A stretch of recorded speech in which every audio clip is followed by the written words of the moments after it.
देश भर में बाढ़ बारिश ने कहर बरपाया है। अरबों का नुकसान हो रहा है। देश की राजधानी दिल्ली में भी करोड़ों का नुकसान हो चुका है। संसद के इस सत्र में एक बार फिर आम आदमी के टैक्स के पैसों को हंगामे की बलि चढ़ाया जा रहा है, क्योंकि संसद की हर दिन कार्यवाही पर करोड़ों का खर्च आता है। 2 दिन से कोई कामकाज नहीं हुआ, मतलब करोड़ों का नुकसान। आज संसद के मॉनसून सत्र का दूसरा दिन भी हंगामेदार रहा। उपराष्ट्रपति जगदीप धनखड़ के इस्तीफे और बिहार एसआईआर विवाद को लेकर सियासी घमासान देखने को मिला। इसी बीच लोकसभा और राज्यसभा की कार्यवाही को कल सुबह 11 बजे तक के लिए स्थगित कर दिया गया। सिलसिलेवार तरीके से आपको ये बताते हैं कि आज क्या रहा संसद के भीतर। संसद के मॉनसून सत्र का दूसरा दिन भी हंगामे की भेंट चढ़ा। विपक्ष ने पहलगाम हमला, ऑपरेशन सिंदूर और बिहार में मतदाता सूची जैसे मुद्दों पर चर्चा की मांग की, लेकिन सरकार ने इस पर बहस की अनुमति नहीं दी। बिहार एसआईआर विवाद पर लोकसभा में जोरदार हंगामा हुआ। प्लकार्ड्स लहराए गए, वापस लेने की मांग करते हुए नारेबाजी की गई। विपक्षी सदस्यों ने एसआईआर वापस लो के नारे लगाए और हंगामा बढ़ते देख स्पीकर ने सदन को 12 बजे तक के लिए स्थगित कर दिया। इसके साथ लोकसभा में जहां विपक्ष के नेता राहुल गांधी के साथ अखिलेश यादव और जो बाकी के विपक्षी नेता थे वो संसद के मकर द्वार पर पहुंचे और विरोध प्रदर्शन किया। प्रोटेस्ट कर रहे सांसदों के हाथ में बैनर और तख्ती तक नजर आई।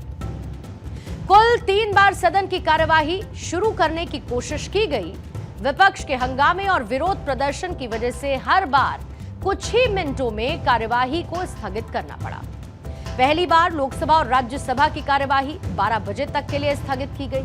आखिरी बार दोपहर 2 बजे कार्यवाही शुरू हुई, लेकिन हंगामे के कारण इसे कल तक के लिए स्थगित कर दिया गया। दोनों ही तरफ से बिहार वोटर लिस्ट रिवीजन को लेकर खूब हंगामा किया गया। विपक्ष ने आरोप लगाया कि उनकी आवाज को संसद में दबाया जा रहा है, तो बीजेपी का आरोप है कि विपक्ष जबरदस्ती हंगामा कर रहा है। कौन क्या कह रहा है, पहले ये सुन लीजिए। स्वर से तमाम विपक्ष ने जो स्पेशल इंटेंसिव रिवीजन है उसमें जो विसंगतियां हैं, अनियमितताएं हैं, ये जो बेदखली की परियोजना है उसके संदर्भ में आवाज उठाई। बजाय उसके कि उन आवाजों को सुना जाए, एक तरफा सदन को एडजर्न कर दिया गया। मैं विपक्ष से पूछना चाहता हूं कि क्या आप संविधान को मानते हो या आप संविधान को मानते हो क्या?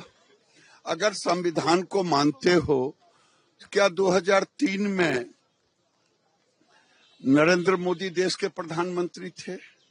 उस समय भी हुआ। ये एक संवैधानिक व्यवस्था है। आप संविधान को पैर तले कुचलते हो, बाबा साहब का नाम लेते हो। ये इनको दर्द है, कुछ और दर्द है रोहिंग्या और बांग्लादेशियों के लिए कि रोहिंग्या और बांग्लादेशियों का क्या होगा। तो जिस मुद्दे पर पटना से दिल्ली तक में हंगामा हो रहा है, आपको शॉर्टकट में पहले उस एसआईआर के बारे में समझा देते हैं। दरअसल ये विवाद क्या है, क्योंकि चुनाव आयोग ने बिहार में एक बड़ा अभियान चलाया। चुनाव आयोग का दावा है कि सही और निष्पक्ष चुनाव के लिए यह अभियान चलाया गया। इस अभियान का नाम है स्पेशल इंटेंसिव रिवीजन यानी कि एसआईआर, और इसका मकसद वोटर लिस्ट में सही लोगों के नाम जोड़ना है और गलत नाम को हटाना है, ताकि फर्जी वोट पड़ने से रोका जा सके। वोटर लिस्ट बिल्कुल साफ सुथरी रहे और इसीलिए एसआईआर किया जा रहा है। इसमें कई बातें हैं जिस पर विपक्ष सवाल उठा रहा है। विपक्ष का आरोप लाखों लोगों के नाम जानबूझकर काटे गए हैं। नागरिकों को परेशान करने की कोशिश का आरोप है। इतने बड़े पैमाने पर चुनाव के समय वोटर लिस्ट में रिवीजन आखिर क्यों हो रहा है? जिन सरकारी कर्मचारियों को यह काम दिया गया उन पर लापरवाही और गलती करने के आरोप लग रहे हैं।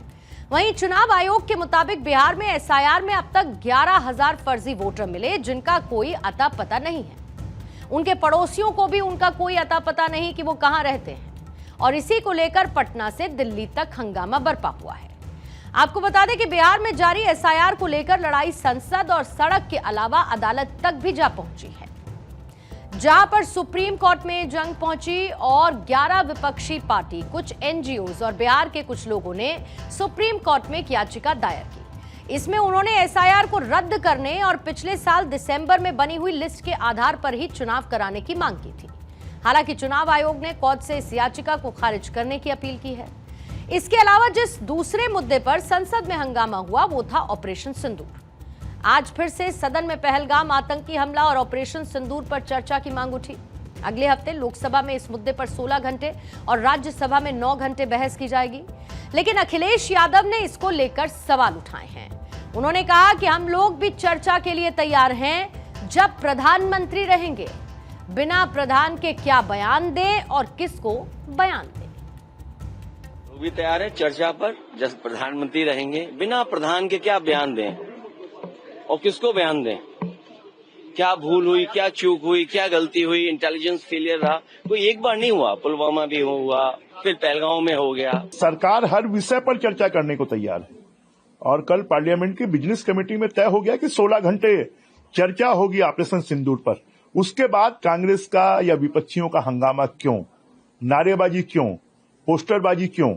विश्व का सबसे बड़ा हमारा लोकतंत्र है और इस प्रकार नारेबाजी, हल्लेबाजी जो चीजें सड़कों पर होती हैं वो संसद में कर वो लोकतंत्र का अपमान कर रहे हैं और जनता इसको कभी माफ नहीं करेगी। इधर बीजेपी के सांसद जगदंबिका पाल ने लोकसभा में ऑपरेशन सिंदूर पर 16 घंटे की चर्चा पर कहा है कि सरकार विपक्ष के सभी सवालों का जवाब देना चाहती है, लेकिन सदन को चलने तो दें। विपक्ष तो खुद ही चर्चा से भाग रहा है।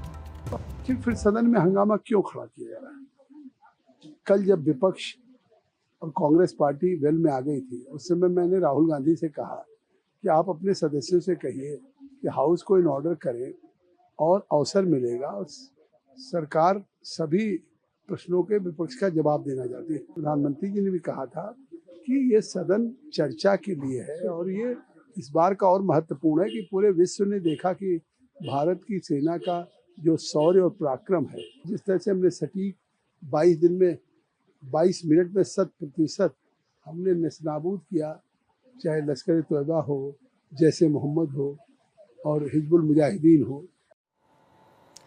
कुल मिलाकर एक और दिन हंगामे की भेंट चढ़ गया। दोनों ही सदनों की कार्यवाही अब कल सुबह 11 बजे रिज्यूम होगी।